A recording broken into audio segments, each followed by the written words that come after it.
안녕하세요 여러분, 상승미소입니다. 오늘은 이어폰도 꼈고요, PC 마이크도 달았습니다. 불편하지 않도록 소리가 작아서 듣기 어렵다는 분들을 위해서 일단 해볼 수 있는 건 다 해보겠습니다.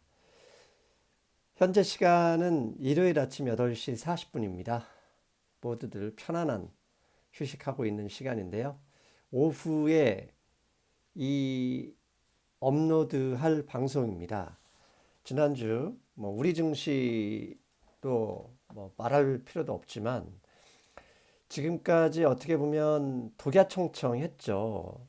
그 미국 증시도 급격하게 하락하고 있습니다. 사실 코스피만 빠지고 미국 증시가 올라가면 그래도 기대를 하잖아요. 우리도 조만간 올라갈 수 있다, 이런 기대를 하는데 미국마저 빠져버리면 사실 이 두려움, 공포감이 엄습하거든요. 실제로 많은 유튜브 방송들이 비관론이 아주 비관론을 넘어서 암흑론 자체가 인기가 있거든요. 그래서 그거에 편성해서 방송을 많이 하는데 제 방송은 그런 게 아닙니다. 제 방송은 비관론이나 이런 게 아니라 도대체 어떤 흐름이 있는 건지, 도대체 무슨 패턴이 숨어 있길래 이러한 그 증시 급락, 폭락이 일어나는지를 찾아보고 그 원인을 찾으면 조금이라도 대응할 수 있거든요. 그래서 그 부분에 집중해서 찾아보는 방송이 되겠습니다. 자, 방송을 시작하기 전에요, 오늘 새로운 시도를 좀 해보려고 합니다. 지금 화면에 보이시는 이게 뭐냐면 제 지인이 여기 대표로 있습니다. 셀로몬이라는, 검색해 보시면 아시겠지만 온누리 약국이나 올리브영에서도 판매하는 상당히 인터넷 모바일의 핫한 제품인데요. 셀로몬 발 각질 제거제, 셀로몬 풋케어, 이 두 가지 제가 화면을 올린 이유는 제가 오늘 방송하던 중간에 퀴즈를 내겠습니다. 오늘 방송 내용에 있는 퀴즈인데요. 그것을 댓글로 답해 주시는 선착순 4명, 4분에게 이 두 가지를 택배로 보내드리겠습니다. 제 지인도 도와드리고, 그 다음에 이거 써보시면 아시겠지만 인터넷에 뒤져보십시오. 이 품평이 어마어마하게 좋습니다. 좋은 제품 소개도 하고요. 그래서 두루두루 모두가 좋은 방송이 되도록 하고 있으니까요. 다만 그 퀴즈는 중간에 나옵니다. 언제 나온지는 말씀드리지 않겠습니다. 되도록 오래 시청하도록 유도하는 측면도 있고요. 그다음에 퀴즈에 화면으로 나오지 않습니다. 제 말로만 하니까 열심히 찾아도 소용없습니다. 그냥 꾸준히 듣는 분이 이기게 되어 있는 게임입니다.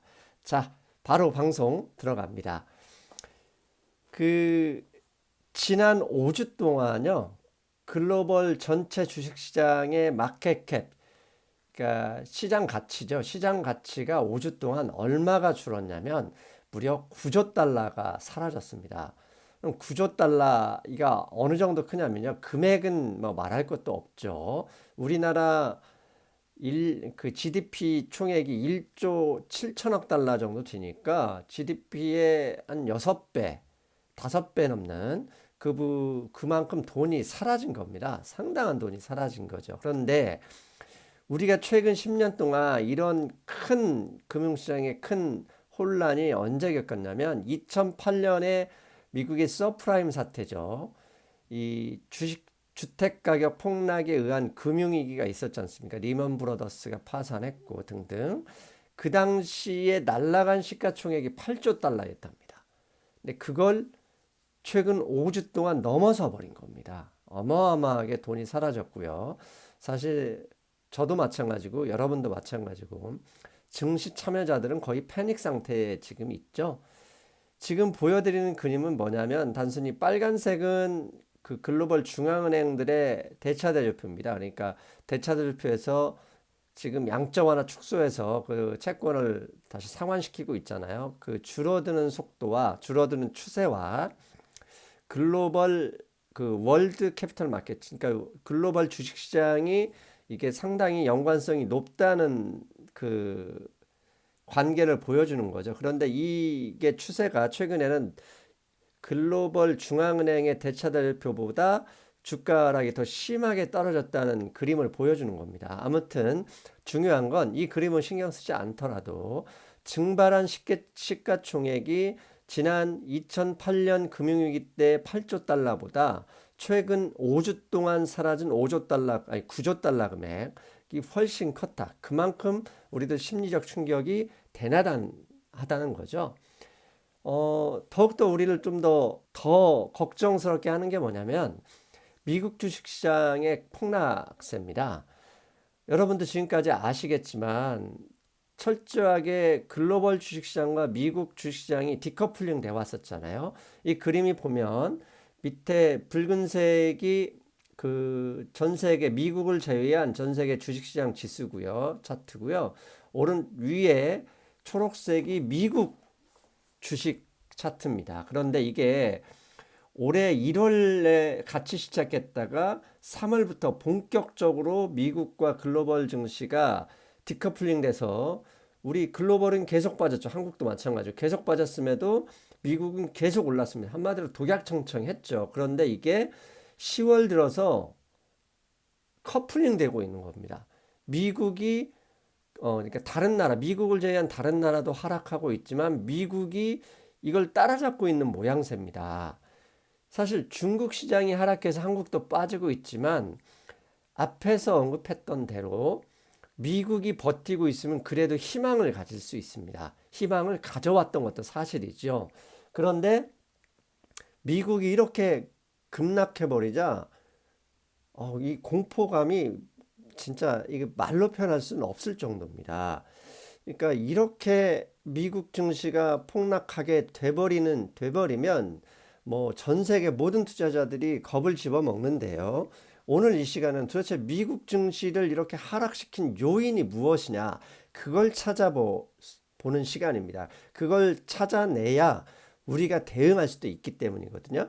그래서 제가 토요일 어제 정말 많은 시간 동안 제가 자주 보는 뭐 외국 그 뉴스는 말할 것도 없이요. 주요 블로거들을 다 찾아다녀 봐서 그들이 이야기하는 것을 이렇게 좀 가져왔습니다. 그 중에서 그래서 제가 그걸 미국 증시 요인들, 그들이 이야기하는 미국 증시 하락 요인들을 찾아와 봤습니다. 그래서 가장 먼저 1번은 WST가 뭐냐, 월스트리트입니다. 월스트리트. 그러니까 미국의 금융 자본이죠. 월스트리트 자본은 급격한 금리 인상을 싫어한다.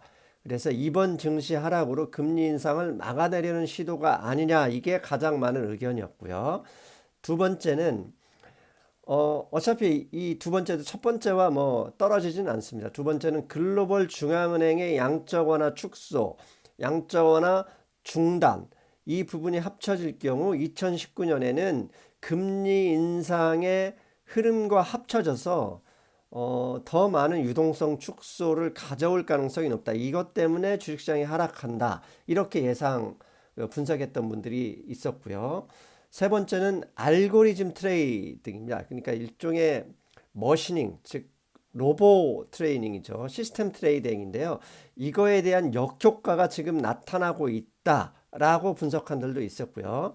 네 번째는 극히 일부지만 중국과의 무역 분쟁 때문에 이런 일이 발생하고 있다는 소수 의견도 있었습니다. 그런데 4번은 사실 현재 나타나고 있지는 않고요. 결국 경제 생태계를 중국과의 무역 분쟁을 통해서 어그러졌기 때문에 결국은 이 생태계 변화에 대한 역효과는 분명히 나옵니다. 하지만 그 역효과가 지금 주가 폭락을 일으켰다고 생각하는 건 사실은 그 개연성이 좀 적어서 그 4번에 일단 뺐고요.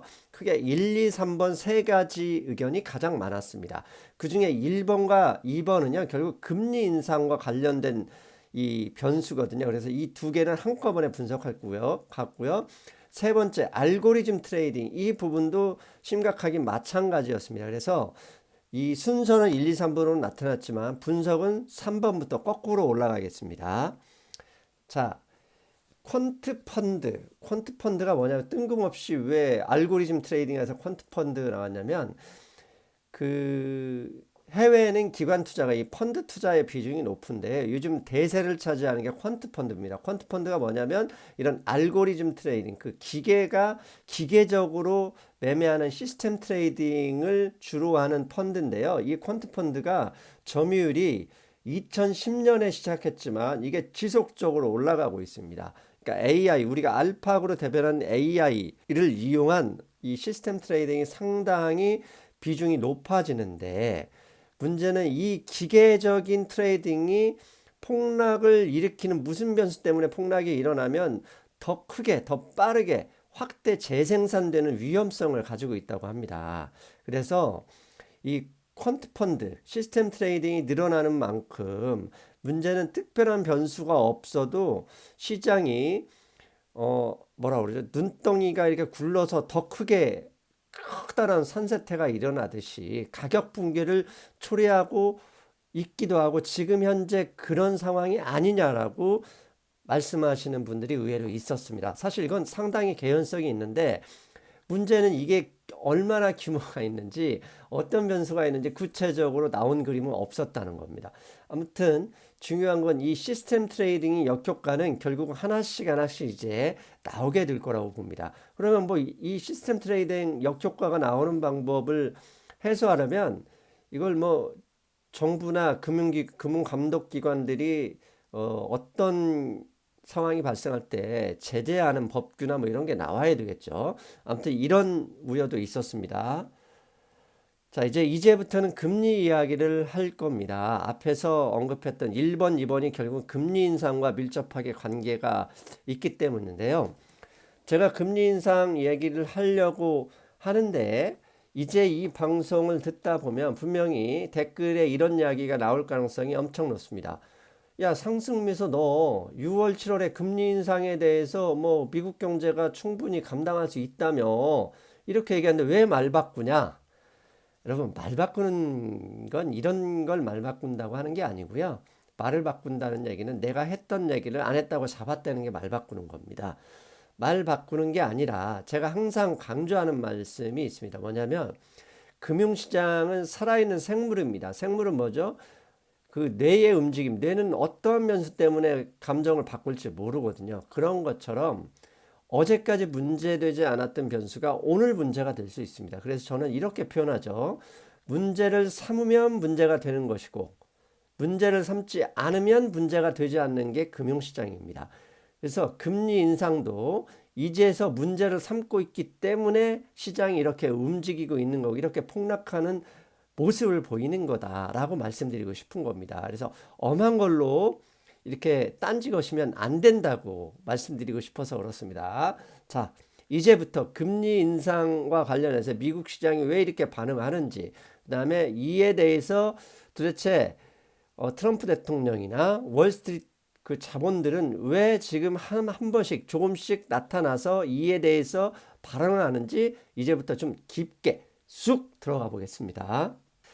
어제 금요일이구나. 어제가 아니죠. 엊그제 금요일 방송에서도 잠깐 언급했었죠. 트럼프 대통령이 연준 의장을 해임할 가능성도 있지 않을까, 이런 이야기를 했었는데요. 그 해임 가능성 뒤로 얘기하고요. 트럼프 대통령이 계속 지난 7월에 시작했고, 최근에는 이런 주가 폭락의 책임을 연준의 지금 금리 인상 때문이다라고 노골적으로 말씀하시고 있죠. 그래서 파월, 자신이 임명한 파월 의장이 금리 인상을 즐기고 있고, 이런 급격한 금리 인상이 미국 경제를 힘들게 하고 있고, 심지어 주가 폭락으로도 이어지고 있다 하면서 발빠르게 트럼프 대통령이 희생자를 찾고 나섰습니다. 왜냐하면 희생자를 찾지 못하면 모든 책임은 중국 무역 분쟁이나 최근의 경제 정책 때문에 트럼프 대통령이 책임을 져야 될 가능성도 있거든요. 아무튼 이런 트럼프 대통령의 주장에 외롭지 않은 우군들이 한 명씩 나타나고 있다는 겁니다. 밑에는 24일, 한국 시간으로 25일입니다. 마켓워치라고 유명한 사이트 있죠. 여러분도 자주 보시고, 저도 항상 시장에 변화가 있을 때 이용하는 사이트입니다. 마켓워치에 에드 야덴이라는 분석가가 있습니다. 이분은 매년 그 주가 예측, 지수 예측을 통해서 연말 지수 예측을 하는데 거의 매번 상당히 근접하게 맞추는 분으로 유명합니다. 근데 이분이 최근에 금리 인상이 너무 심각하다라고 패드를 공격했고요. 그러면서 이런 얘기를 했습니다. No wonder, 밑에 밑줄 친 부분 보세요. No wonder Trump isn't happy with Fed Chairman Powell. 이렇게 돼. 이게 무슨 얘기냐? 트럼프 대통령, 내가 보더라도 이렇게 급격한 금리 인상으로 주가를 위험에 빠뜨리는 건 연준이 맞고, 이에 대해서 트럼프 대통령이 비난하는 것, 파웰 의장을 혼내고 욕하는 것 자체가 전혀 의아스럽지가 않다. 당연한 거다. 이렇게 의견이 나왔습니다. 근데 이분만 나온 게 아니라 또 한 분이 나타났는데요. 어제 26일, 금요일입니다. 오늘이 28일 일요일이잖아요. 금요일 날 아침에 나왔던 건데요. 이게 누구냐면 비앙코 대표라고요. 월가에서 커다란 헤지펀드를 운용하는 대표입니다. 대표가 CNBC하고 기자회견을 하면서 이런 얘기를 했습니다. 트럼프 대통령이 파월 의장을 혼내고 공격하는 건 정당하다. 연준 너무 빨리, 너무 멀리 간다. 이렇게 기자회견을 했고요. 그 핵심은 밑에 중간에 이렇게 나와 있습니다. 연준은 나에게가 누굽니까? 월스트리트 자본이죠. 금융 투자자 입장에서 월스트리트 자본에게 가장 큰 리스크는 연준이며, 기준금리가 너무 빠르게 오르고 있고 금리가 오를수록 경제 성장률은 질질 끌리게 될 것이다. 이에 대해서 트럼프 대통령의 연준 공격을 옹호하고 나섰습니다. 자, 이거 중요한 이야기입니다. 도대체 왜 주가 급락이 일어났는지 이걸 파악할 수 있는 상당히 중요한 단초가 될 거라고 보는데요. 자, 앞에서 말씀드린 마켓워치의 전문가나 지금 화면에 보시는 이 비앙코 대표가 이야기했던 것, 그 다음에 심지어 트럼프 대통령도 같이 이야기했던 것은 이 점도표에서 파악할 수 있습니다. 점도표가 뭐냐면 연준의, 우리나라로 치면 금융통화 위원들이죠. 위원들이 향후 금리를 예측하는 그 예측점인데요. 이게 보시면 2018년에는 올해 2.5%고요. 2019년에는 3.25%. 그러니까 지금부터 4번, 그러니까 올해 12월에 올리면 그 다음에 3번 더 올릴 수 있고요. 2020년에 3.5% 올린 다음에 그 다음에는 3.0으로 떨어진다는 얘기입니다. 이 얘기가 뭐냐면 지금 현재 경제가 상당히 좋아지지만 2020년 이후에는 경기가 하락 국면으로 들어갈 것이다라고 이미 연준 위원들도 이렇게 예상하고 있는데, 예상하고 있으면서 지금 급격하게 금리를 올려버리면 당연히 경제 성장 하락률은 더 빨리 정체될 수도 있다는 거죠. 왜 이렇게 하락을 예상하면서 미리 금리를 올리냐? 니들이 금리를 이렇게 급격하게 올리니 미국의 다우지수, 그 다음에 미국의 경제 성장률이 하락할 수밖에 없는 거 아니냐? 파월 너 책임져. 이렇게 얘기하고 있는 겁니다. 그러니까 이게 억지도 아니고 딴지도 아닌 겁니다. 왜냐하면 쥐들도 불과 2년 후에 경제 성장률이 하락할 거라고 예측하고 있는 상황에서 불구하고 지금 왜 이렇게 급격하게 올해만 12월까지 올리면 4번을 올려버릴 생각을 하느냐.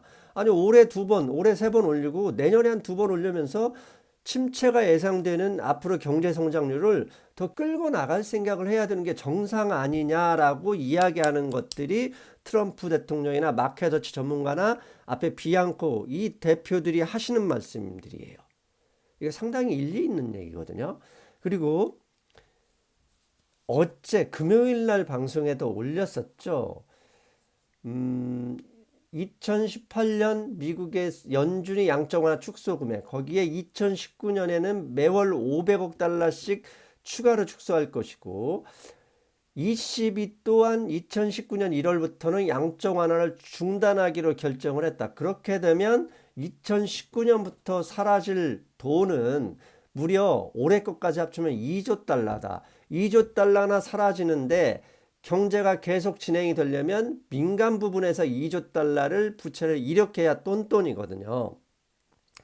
부채와 경제 성장률은 제 강의에 대해서 끊임없이 제가 의견을 말씀을 드렸잖아요. 혹시 이 부분에 대해서 무슨 얘기인지 전혀 처음 듣는 분이시라면 앞에 금리에 대한 제 강의들을 한 번씩 꼭 보셨으면 좋겠습니다. 아무튼 2조 달러가 내년에 사라지는데 사라질 2조 달러를 대체할 민간에서 가계부채가 일어나야 될 텐데 최근에 급격한 금리 인상하게 되면 민간에서 일어날 가능성이 없다. 그러면 어떻게 하냐? 주식시장 폭락하는 거고 경제 성장률이 바로 꾸꾸라질 거 아니냐라는 거죠. 일리 있는 이야기입니다. 그래서 이제부터는 트럼프 대통령 혼자서 금리 인상을 하지 말라고 이야기하지는 않을 것 같고 이제는 마켓워치 전문가 비앙코 대표처럼 월스트리트전의 자본 대표들이 이제는 한 명씩 나타날 가능성이 높은데요. 그렇다면 트럼프 대통령과 월스트리트 자본들이 왜 금리 인상을 싫어하는지 지금부터 하나씩 더 깊게 들어가 보겠습니다. 첫째, 트럼프 대통령의 입장에서는 글로벌 무역 전쟁을 일으켰습니다. 트럼프 대통령의 주장은 그게 unfair trade, fair trade로 만들겠다. 이제 불공정한 무역을 공정한 무역으로 만들겠다는 프레임이 먹혀서 지지율이 상당히 이렇게 오르는 효과를 보고 있잖아요. 그런데 만약에요, 사람이 정치적으로 아무리 트럼프를 지지한다고 해도 그 정치적인 지지자가 주식 투자를 하고 있는데 주가가 폭락해서 손해를 봤다. 그러면 트럼프 지지를 철회해야 합니다.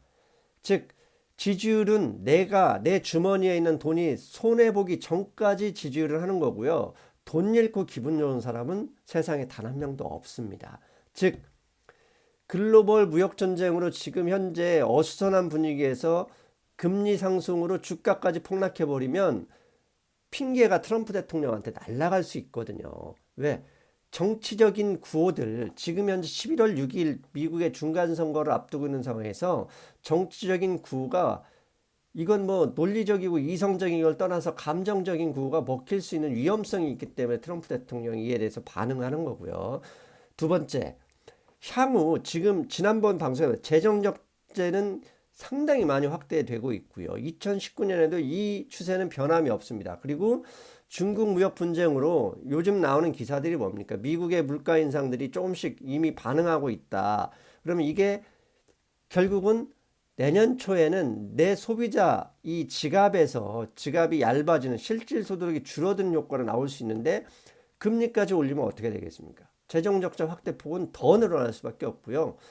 중국 무역 분쟁으로 인해서 주머니가 얇아진 분들이 금리가 올라가면 대출 받아 있는 이자를 더 지급해야 되고 경기가 축소될 위험성이 있기 때문에 트럼프 대통령이 이거 용납할 수가 없습니다.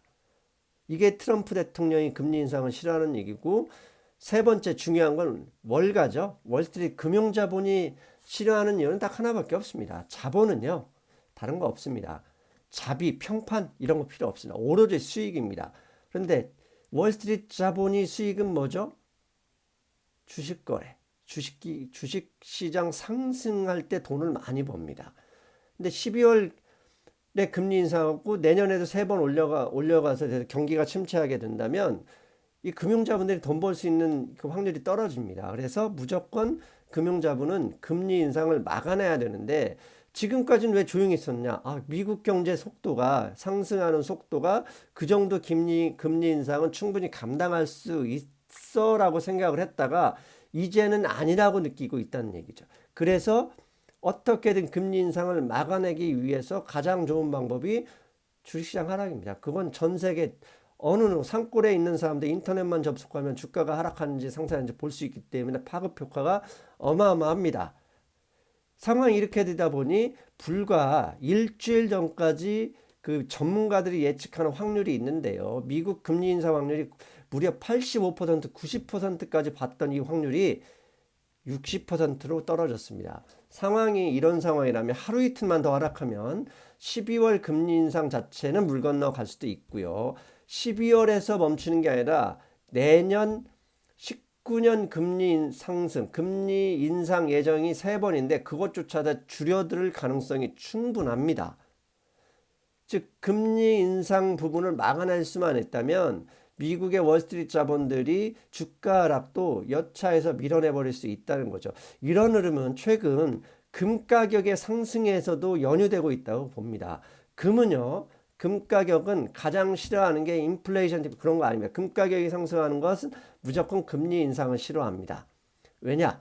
금리가 인상되면 이자가 더 높다는 얘기죠. 그럼 이자가 높은 채권이나 예금으로 가는 것이지 이자가 한 푼 없는 금을 살 수는 없거든요. 그런데 최근에 슬금슬금 금값이 올라가고 있습니다. 이유가 뭘까? 결국은 금리 인상이 지금까지 예상대로 못 갈 수도 있다고 이미 스마트머니들이 예상을 하고 있는 것은 아닐까, 그렇게 추측해 볼 수도 있습니다. 그 점은 이제부터 면밀하게 보셔야 될 점이라고 봅니다. 마지막으로 하나 더 추가한다면 트럼프 대통령은 부동산 재벌입니다. 트럼프 월드 아시죠? 부동산 재벌이 싫어하는 게 금리 인상이거든요. 이렇게 네 가지 부분이 엮여서 금리 인상을 주가 하락으로 막아내려는 것은 아닐까라는 생각이 제 최근에 미국 주식시장의 하락 요인이라고 봅니다. 그렇다면 요인에서 끝나면 안 되죠. 이 하락 요인에서 우리가 대응할 수 있는 방법이 있습니다. 그래서 주목해야 될 변수들이 있는데요. 가장 먼저 첫째, 12월입니다. 내년도 아니고 12월에 대한 금리 인상 가능성이 사라질 수도 있다는 단 1%의 암시만 나와도 주가는 회복할 수 있다고 봅니다. 그게 뭐냐? 패드 멤버죠. 그러니까 12월에 그 패드 금융통화위원회에 FOMC에 참가하는 위원들 중 한두 명만 나와서 금리 인상하면 금리 인상 안 해야 될 수도 있을 것 같다. 주가 폭락이 상당히 심각해. 이런 의견만 나와도 호재가 됩니다. 그리고 이에 따라서 투자은행들, 골드만삭스나 JP모건, 모건스탠리 이런 은행들이 금리나 필요성에 대한 리포트 비슷한 우려감만 나와도 시장은 상당히 호재가 될 가능성이 높다는 점 기억하셔야 됩니다. 두 번째, 금리 인상만 있는 게 아니죠. 양적 완화 축소, 그 다음에 ECB의 양적 완화 중단, 이에 대해서도 발언이 나온다면 상당히 시장을 안정시킬 수 있다고 봅니다. 그 대표적인 게 뭐죠? 지금처럼 주가가 하락하고 경기가 침체될 위기에 빠진다면 미국의 양적 완화 축소 금액을 중단하거나 줄일 수 있다. 이에 대한 의견도 상당히 시장을 안정시킬 변수가 될 수 있고요. 또 하나는 ECB의 양적 완화 지속 가능성. 이거 상황을 봐서 지속할 수도 있다.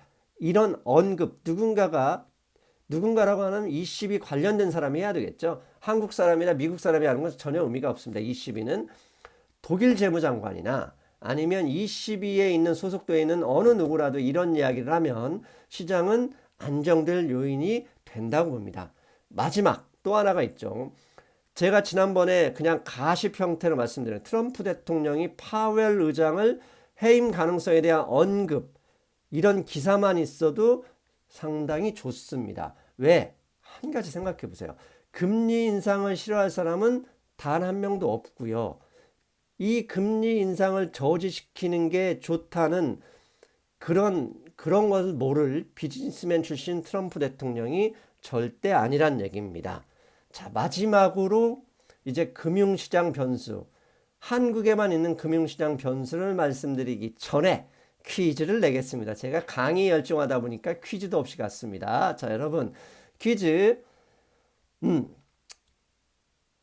현재 미국의 연준 페드 의장은 누구인가요? 내겠습니다. 1번 옐렌 의장, 2번 파웰 의장, 3번 버냉키 의장. 자, 다시 한번 문제 냅니다. 현재 미국의 연준 페드 의장은 누구인가요? 1번 옐렌 의장, 2번 파웰 의장, 3번 버냉키 의장. 1, 2, 3번 중에 번호로 답하셔야지. 직접 쓰시는 분은 당첨이 아닙니다. 1, 2, 3번 중에 정답을 댓글로 달아주십시오. 아셨죠? 자, 지금까지는 미국 금융시장에 대한 변수였고요. 여기에 한국은 한 가지가 더 있습니다. 한국은 GDP의 24%가 연관되어 있는 중국하고 떨어질래야 떨어질 수가 없고요. 그런 중국이 최근 내수 부양 의지, 정부의 주가 안정화 의지가 강해서 다른 나라 폭락해도 중국이 버티고 있거나 올라가고 있는 상황 아시죠? 그런데 변수가 하나 더 있습니다. 한국 코스피의 변수가 뭐냐? 위안화입니다. 위안화. 그것도 역내가 아니라 역외 위안화입니다. 역외 위안화 환율이 달러 대비 지금 현재 7.0 눈앞에 있습니다. 금요일 날 장중에는 6.97까지 올라갔다 내려왔는데요. 저 7.0을 넘어설 가능성이 상당히 높은데, 그것도 이번 주나 다음 주면 충분히 넘어갈 것 같은데, 저걸 넘어간다면 원달러 환율도 일정 수준 더 큰 상승을 일으킬 수도 있고, 원달러 환율이 상승하게 되면 외국인 주식 투자자들이 들어오기가 쉽지 않을 수도 있거든요.